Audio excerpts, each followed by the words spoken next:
مین کہنا نہیں آتا ہے. جیسے وہ گجرات کا وہ بندر جو ناچتا ہے نعت کے نام پہ، اس کو عزت کہنا نہیں آتا ہے، اس کو ذلت کہنا نہیں آتا، عزت جلت کرتا ہے.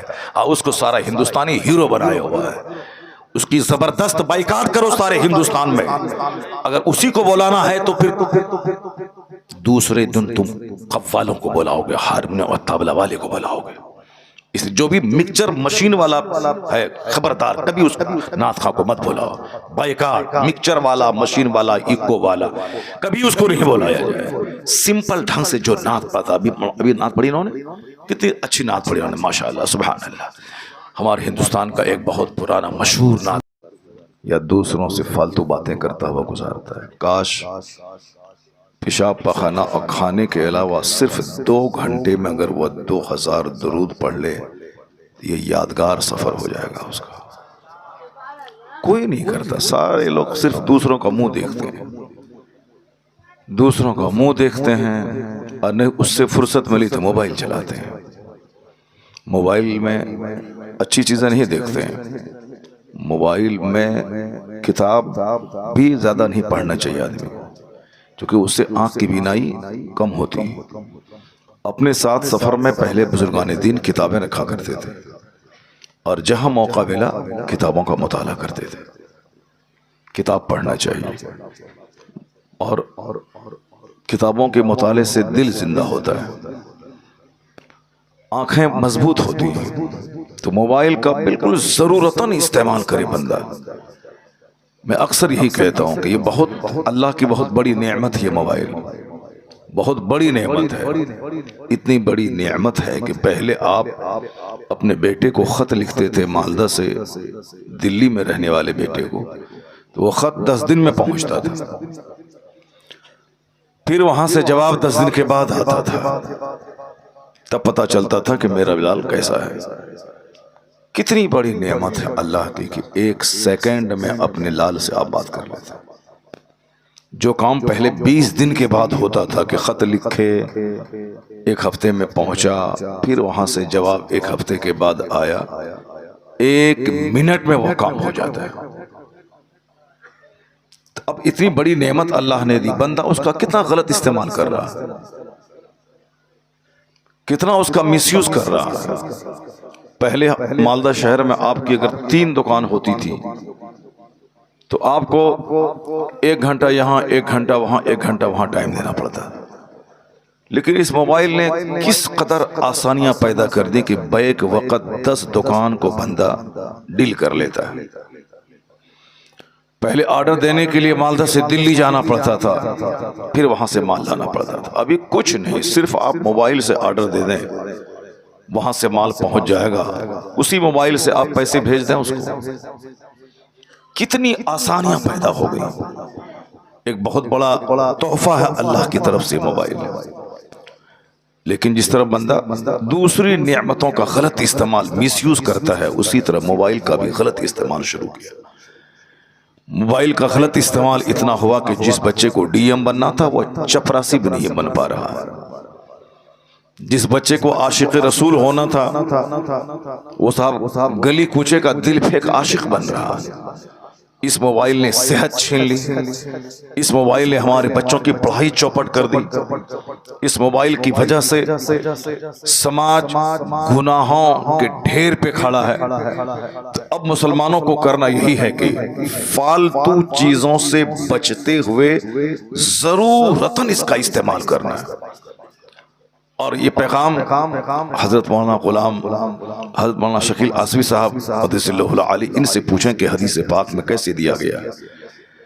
جو ان نیسیسری چیز ہے، فالتو چیزیں، یعنی بیکار کی چیزیں، جیسے بیکار گھومنا، بیکار باتیں کرنا، بیکار دوستی یاری کرنا، ضرورت سے زیادہ کھانا، بیکار سونا ہے 5 گھنٹے تو اب بندہ 10 گھنٹے سو رہا.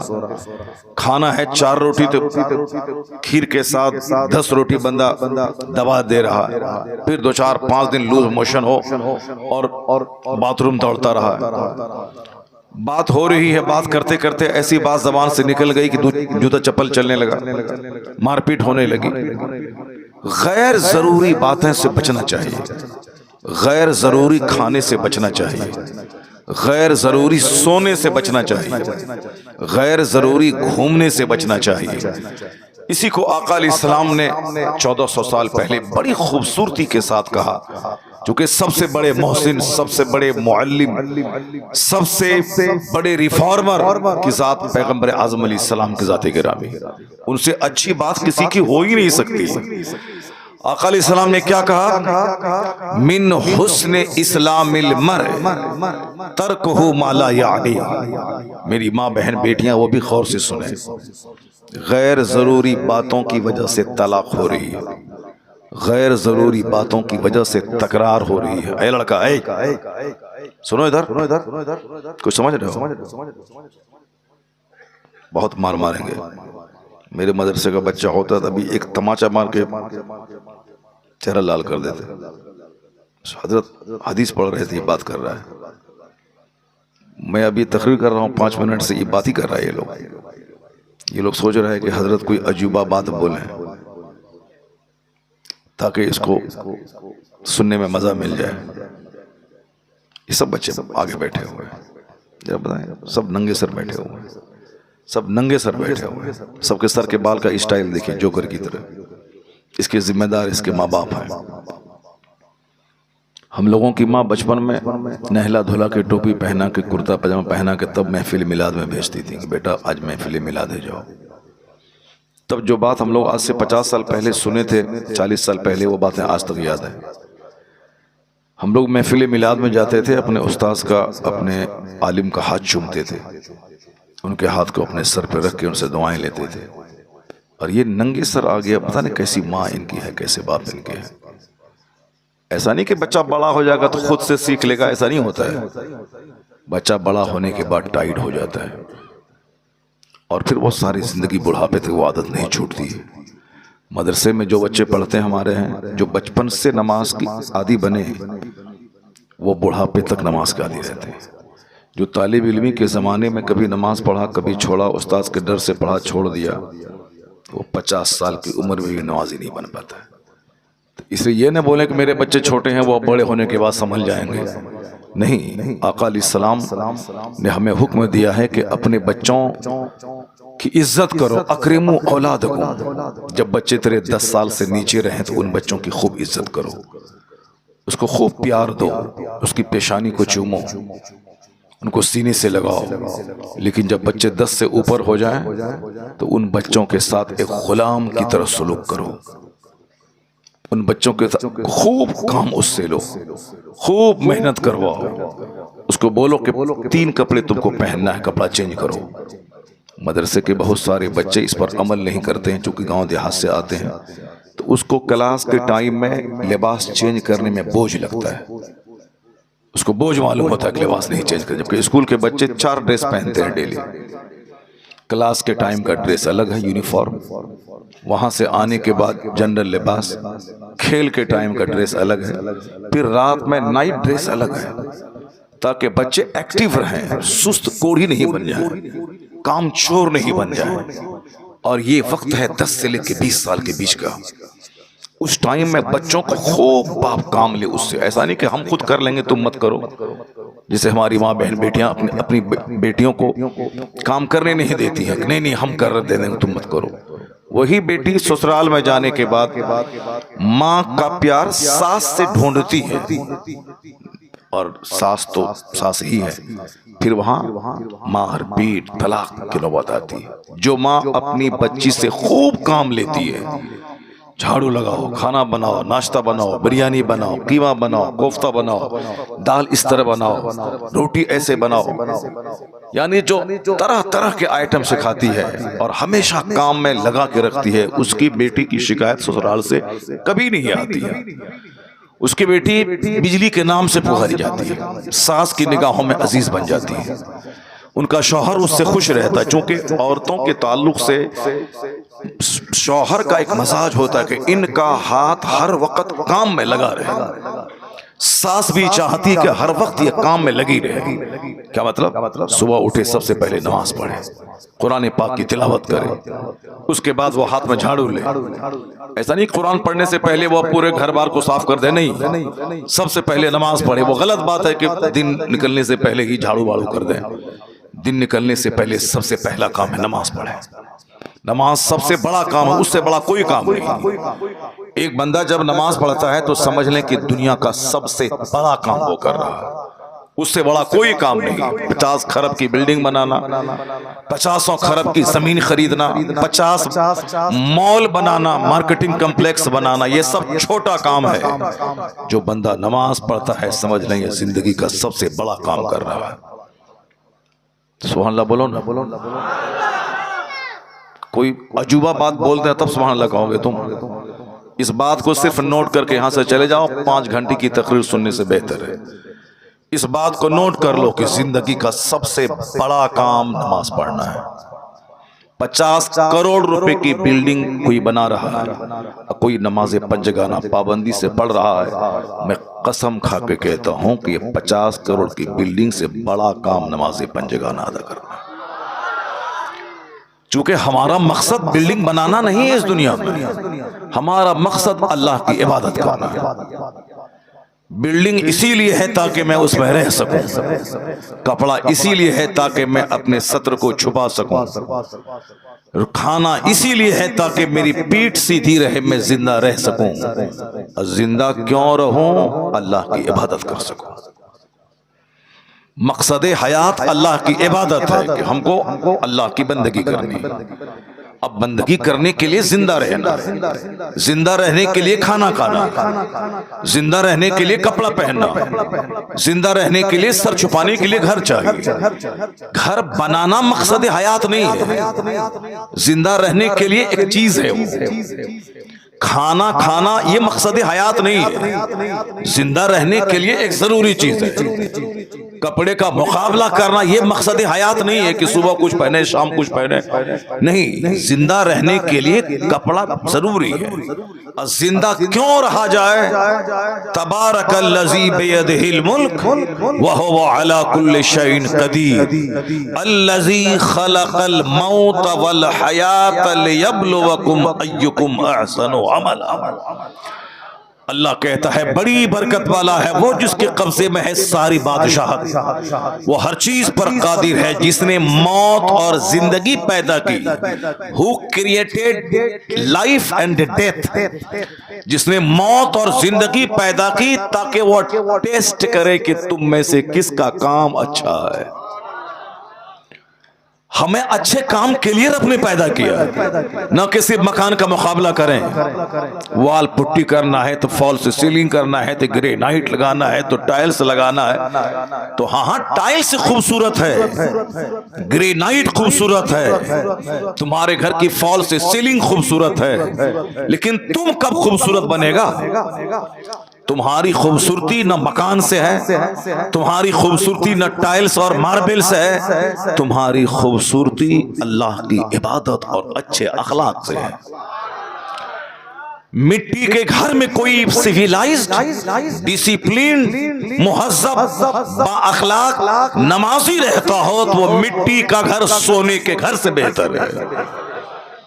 اگر گولڈ کا گھر ہے اس میں ہے شرابی, اس میں ہے جواری, اس میں ہے سودخور, اس میں ہے نشہ کرنے والا, اس میں ہے رات دن گانے سننے والا, اس میں ہے بے نمازی, تو وہ سونے کا گھر اس کے لیے راکھ اور کوڑا کرکٹ کا ڈھیر ہے اس کے لیے. آج چونکہ ہر طرف صرف مکان بنانے کی فضیلت بیان کی جا رہی, وہ مکان بنا لیا, پڑھا لکھا, وہ دلی چلا گیا, فیکٹری بنا دی, وہ کلکتہ گیا, کروڑوں کی کمائی کر لی, وہ انجینئر بنا اتنا کما لیا, وہ ڈاکٹر بنا اتنا کما لیا. اس لیے آج سب سے زیادہ focus engineer, doctor, master, lawyer, barrister بننے پہ زیادہ دیا جا رہا, جبکہ پہلے زمانے میں زیادہ تر فوکس اسی پہ ہوتا تھا. کیا ہوا؟ کیا ہوا؟ کیا بچہ کی طبیعت خراب ہو گئی، ٹھیک ہے جلدی سے لے جاؤ اس کو، تو بچے کی طبیعت خراب ہے، اس کو لے جاؤ گھر ڈاکٹر، بس باقی جس کی طبیعت خراب نہیں ہوئی وہ غور سے سنو۔ اللہ تبارک و تعالی ہم سبوں کو مجلسوں کا ادب کرنے کی توفیق عطا فرمائے۔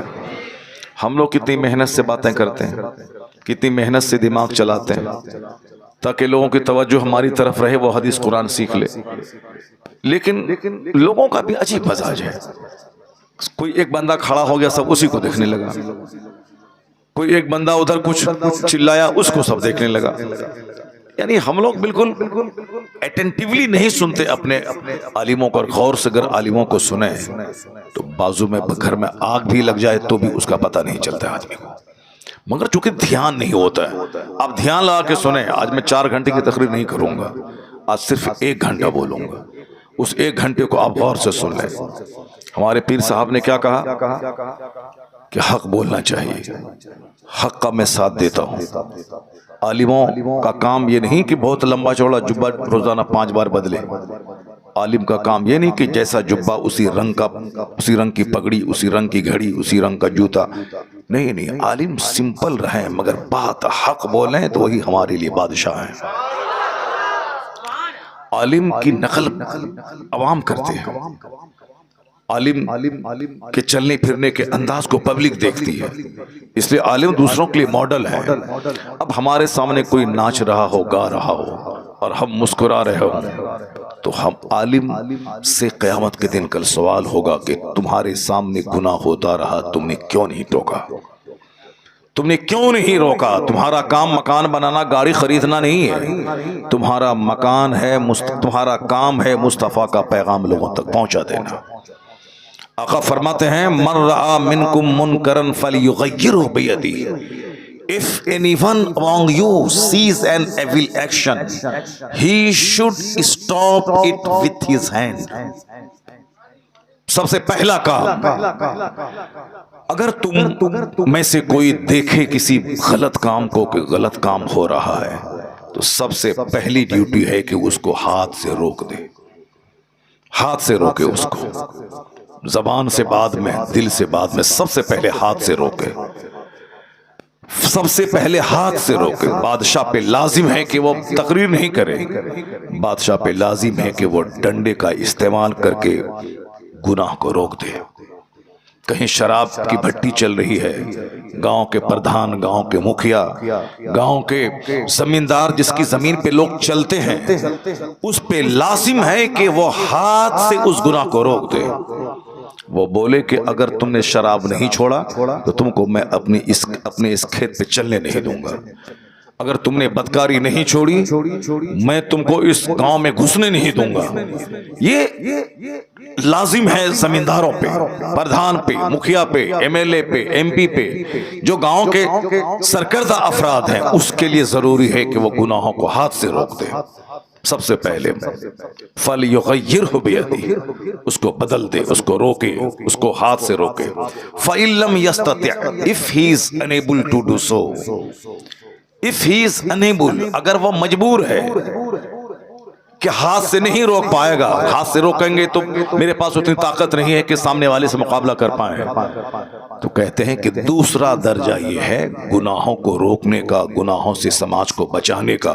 پہلا درجہ تو ہے کہ ہاتھ سے روکے، یہ کام بادشاہوں کا اور ذمہ داروں کا ہے، اور جو بھی آدمی کوئی بھی آدمی اینی بڈی اگر اپنے پڑوس کو ہاتھ کے ذریعے روک سکتا ہے تو روک دے، اگر نہیں روک سکتا ہے تو دوسرا اسٹیج ہے، دوسرا درجہ ہے کہ فَلْيُغَيِّرْهُ بِلِسَانِهِ، اس کو اپنی زبان سے روکے، زبان سے کہے کہ یہ حرام ہے، زبان سے بولے کہ یہ ناجائز ہے، زبان سے بولے کہ یہ اچھا نہیں کر رہے ہو تم۔ اگر کوئی پڑوس کا آدمی نماز نہیں پڑھ رہا ہے اور آپ پابندی سے نماز پڑھیں تو آپ پر یہ لازم ہے کہ آپ ان کو کہیں، کیونکہ قیامت کے دن آپ کے خلاف مقدمہ درج کرے گا وہ اللہ کے سامنے، کہے گا الہی میرا حق دبایا ہے۔ وہ بندہ بولے گا الہی میں نے کیا حق دبایا اس کا، میں نے نہ زمین اس کی لوٹی ہے، نہ میں نے اس کا پیسہ لیا ہے، نہ میں اس کے باغ کا پھل توڑا ہے، آخر میں نے کیا حق لوٹا اس کا؟ وہ شخص کہے گا الہی یہ سچ ہے کہ اس نے میرا نہ مکان لوٹا ہے، نہ زمین لوٹی ہے، نہ پیسہ لوٹا ہے، البتہ یہ 5 وقت نماز مسجد پڑھنے جاتا تھا تھا مگر یہ دیکھتا تھا کہ میں نماز نہیں پڑھ رہا ہوں، اس نے مجھ کو کبھی نماز پڑھنے کے لیے کہا نہیں۔ اللہ الصمد۔ تو اکیلے نماز پڑھنا کمال نہیں ہے، اپنے پڑوسیوں، اپنے رشتہ داروں، اپنی بیوی، اپنے بچوں، اپنے ماں باپ کو بھی پیار سے کہہ کر کے نماز پڑھوانا یہ ضروری ہے۔ اور اگر قبول کر لی گئی آپ کے خلاف، اگر یہ مقدمہ قبول ہو گیا تو پھر آپ کی نیکی اس پڑوسی کو دے دی جائے گی، اس کا گناہ آپ کو دے دیا جائے گا۔ تم جان بوجھ کر تم نے ان کو کیوں نہیں گناہوں سے روکا، تم نے کیوں نہیں ٹوکا؟ تو صرف اپنا نماز پڑھنا کمال نہیں ہے، دوسروں کو نماز پڑھانا بھی ضروری ہے۔ صرف اپنے شراب سے بچنا ضروری نہیں ہے، دوسروں کو بھی شراب سے بچانا ضروری ہے۔ صرف اپنے خلاف شرع کام کرنے سے بچنا ضروری نہیں، دوسروں کو بچانا بھی ضروری ہے۔ اگر ہاتھ سے تو ہاتھ سے، اس لیے حضور کہتے ہیں مروا اولادکم بالصلاۃ وہم ابناء سبع سنین، اپنے بچوں کو حکم دے نماز کا جب تیرا بچہ 7 سال کا ہو جائے۔ یہ سارے ماں باپ پہ لازم ہے کہ اپنے بچے جس کی عمر 7 سال ہو اس کو نماز کا آدیش دے۔ کبھی نماز پڑھے گا کبھی چھوڑے گا، پوچھے مفتی صاحب سے 7 سال میں نماز فرض ہوتی نہیں۔ 7 سال کی عمر میں بچہ تو ایسے ہی غیر مکلف ہے، شریعت کا قانون اس پہ نافذ نہیں ہوتا ہے، وہ نابالغ ہے، لیکن مصطفیٰ حکیم ہے، حکمت والے ہیں، سرکار معلم ہے۔ آقا کی حکمت یہ ہے کہ جب 7 سال کا بچہ جو بالکل ہوش اب سنبھال چکا ہے اس کو نماز کا آدیش دو گے تو وہ کبھی پڑھے گا کبھی چھوڑے گا۔ عشاء پڑھے گا فجر چھوڑے گا، فجر پڑھے گا ظہر چھوڑے گا، کبھی ظہر پڑھے گا مغرب چھوڑے گا، لیکن وہ کبھی جائے گا 5 ٹائم میں 2 ٹائم 1 ٹائم 4 ٹائم وہ پڑھے گا۔ اسی طرح کرتے ہوئے اس کی عمر ہو جائے گی 10 سال۔ آقا فرماتے اب 10 سال کا جب بچہ تیرا ہو جائے اور نماز کا عادی نہیں بنے تو آقا فرماتے ہیں وَاضْرِبُوهُ، اسے مارو، اسے مار کے نمازی بناؤ۔ مروا اولادکم بالصلاۃ وہم ابناء سبع سنین وَاضْرِبُوهُمْ عَلَيْهَا وَهُمْ ابْنَاءُ 10 سنین، جب تیرے بچے کی عمر 10 سال ہو جائے اور نمازی نہ بنے اسے مار کے نمازی بنا۔ 7 سال میں نماز کا آدیش دے، بیٹا چلو نماز پڑھنے کے لیے، بیٹا آؤ میرے ساتھ کھڑے ہو کے نماز پڑھو۔ عشاء پڑھا فجر میں سو گیا، اس کو اٹھانے کی ضرورت نہیں ہے، بچہ ہے سو گیا چھوڑ دو اسے۔ ظہر میں پڑھاؤ، عصر میں پڑھاؤ، مغرب میں پڑھاؤ، عشاء سے پہلے سو گیا چھوڑ دو۔ لیکن جب 10 سال کا ہو جائے اسے مار کے نمازی بناؤ۔ 10 سال کے ہونے کے بعد اگر وہ اب تک جوان نہیں ہوا ہے تو اس کو نماز قضا کرنے کے بعد اس کو حکم دو کہ تم نے ظہر نہیں پڑھی تھی ظہر پڑھو، بیٹا تم نے عشاء کی نماز نہیں پڑھی تھی اس کو فجر سے پڑھو، تم نے فجر نہیں پڑھی تھی ظہر میں پڑھو۔ لیکن جب بچہ جوان ہو جائے، جوان ہونے سے پہلے پہلے اس کو نمازی بنا دینا ہے، مار کے ہو یا پیار سے ہو، تاکہ 10 سال کے بعد جس دن نماز فرض ہوئی اس پر، جس دن مرد یعنی لڑکا نائٹ فال اس کو ہوا، کپڑا خراب خواب میں ہو گیا، اس دن وہ جوان ہو گیا، اب شریعت کے سارے قوانین اس کی طرف متوجہ ہو گئے، اب نماز فرض ہو گئی، اب روزہ فرض ہو گیا۔ اب کیا ہے کہ ایک وقت کی نماز چھوڑنا اس کے لیے حرام اور گناہ کبیرہ ہے، بڑا گناہ، میجر گناہ، بڑا گناہ۔ نماز پڑھنا فرض اعظم ہے تو نماز چھوڑنا گناہ اعظم ہے، بڑا گناہ ہے نماز چھوڑنا۔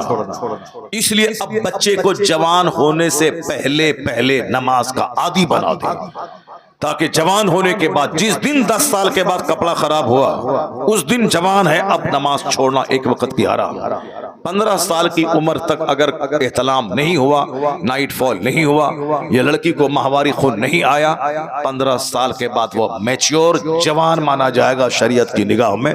اس لیے اب 15 سال کے بعد چاہے احتلام ہو یا نہ ہو، ماہواری خون آئے نہ آئے، وہ دونوں جوان مانے جائیں گے، اب اس پر نماز فرض ہو گئی۔ ایک وقت کی نماز چھوڑنا جان بوجھ کر حرام ہے، بڑا گناہ۔ شراب پینا حرام ہے، نماز چھوڑنا حرام ہے۔ زنا کرنا حرام ہے، نماز چھوڑنا حرام ہے۔ سود کھانا حرام ہے، نماز چھوڑنا حرام ہے۔ جوا کھیلا حرام ہے، نماز چھوڑنا حرام ہے۔ جھوٹ بولنا حرام ہے، نماز چھوڑنا حرام ہے۔ غیبت کرنا حرام ہے، نماز چھوڑنا حرام ہے۔ صرف شراب پینا ہی حرام نہیں ہے، نماز چھوڑنا بھی حرام ہے۔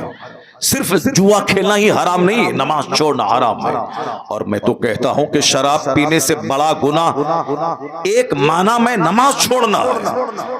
کوئی 5 سال شراب پیتا رہا، اگر 5 سال کے بعد وہ سچی توبہ کر لیا کہ الہی اب میں شراب نہیں پیوں گا، اب پھر دوبارہ وہ شراب کو آنکھ اٹھا کے نہیں دیکھا، ایک بوند بدن میں نہیں ڈالا، خالص سچی توبہ۔ سچی توبہ کا مطلب جیسے گائے کے تھن سے دودھ نکل گیا پھر واپس دودھ نہیں گیا، اسی طرح سچی توبہ کہ اب دوبارہ اس گناہ کو نہیں دیکھا، ارادہ کر لیا کہ اب میں شراب نہیں پیوں گا۔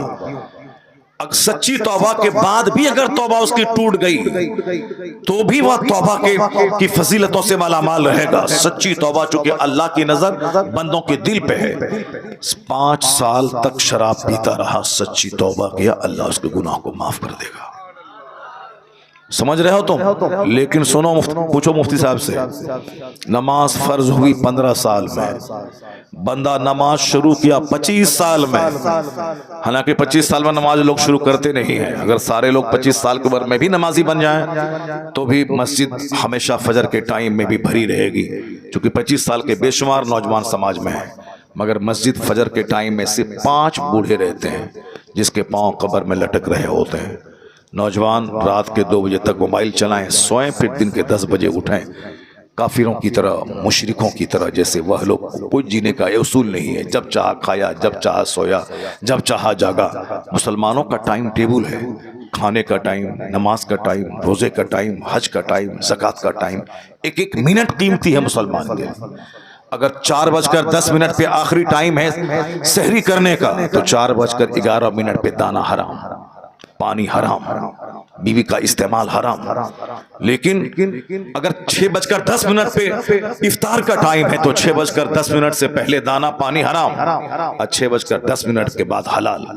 1 منٹ پہلے حرام، 1 منٹ کے بعد حرام حلال، 1 منٹ پہلے حلال، 1 منٹ کے بعد حرام۔ کچھ سمجھتے ہو کہ جس اسلام میں ایک ایک منٹ قیمتی ہے، اس اسلام کا ماننے والا 2 گھنٹے چائے کی دکان پہ گزارے گا، اس اسلام کا فالوور 3 گھنٹے سنیما ہال میں گزارے گا، اس اسلام کا ماننے والا 2 گھنٹے بس اسٹینڈ میں بیٹھ کر گپ شپ کرے گا، اور جمعہ کے دن 5 منٹ اگر خطبہ لمبا ہو گیا تو امام صاحب کو بھگانے کی ترکیب بنائے گا۔ آج جس مصیبتوں میں میں مبتلا ہوں یہ صرف مصطفیٰ کے احکام کو نہ ماننے کا نتیجہ ہے، اور جب مصیبتیں آتی ہیں تو کہتا ہے اللہ کہاں ہے، رسول اللہ کہاں ہے، اللہ کہاں ہے، یہ مت بول اللہ کہاں ہے، یہ بول کہ تو کہاں کھڑا ہے۔ اللہ تیری شہ رگ سے زیادہ قریب ہے، مگر بندے بتا دے تو کہاں ہے، تیرا گھر کہاں ہے، تیری اولاد کہاں ہے، تیرا معاشرہ کہاں ہے۔ رسول پاک تو تیری جان سے زیادہ قریب ہے، النبی اولا بالمؤمنین من انفسہم، نبی مسلمانوں کی جان سے زیادہ قریب ہے۔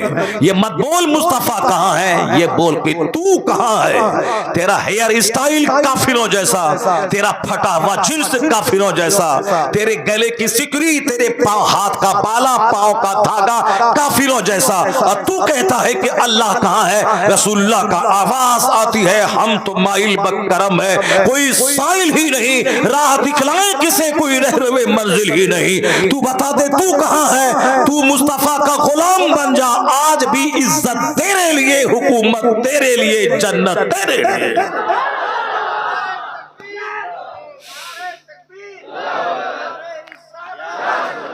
بندہ کچھ سمجھتا ہی نہیں ہے، کچھ سمجھ ہی نہیں رہا ہے کہ میں کل اگر مر گیا تو میرا کیا ہوگا۔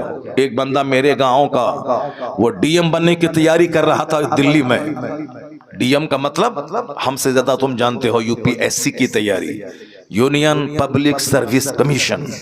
اب موبائل چلا کے، گٹکا کھا کے، باپ کے پیسے کا مالدہ شہر میں سنیما دیکھ کے استعمال کرنے والا، وہ کیا جانے کہ ہمارا ایم آف لائف کیا ہے۔